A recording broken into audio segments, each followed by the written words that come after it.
Well, good morning and welcome to Rhode Island. We're having kind of a nasty morning out here today. We're doing our best to take care of the birds. As you can see in the video, the wind is blowing in really hard off the lake this morning.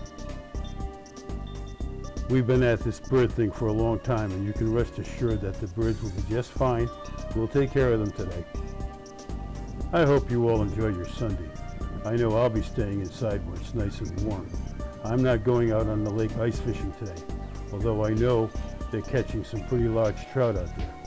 Rhode Island is a great place to fish. We live at Lincolnwood State Park in Rhode Island, and the official name of our lake is really Stephen Olney Pond.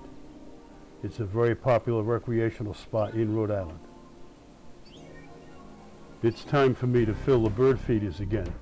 It's a never-ending job. Well, have a nice day. I'll talk to you again soon. This is Walt Barrett saying goodbye for now.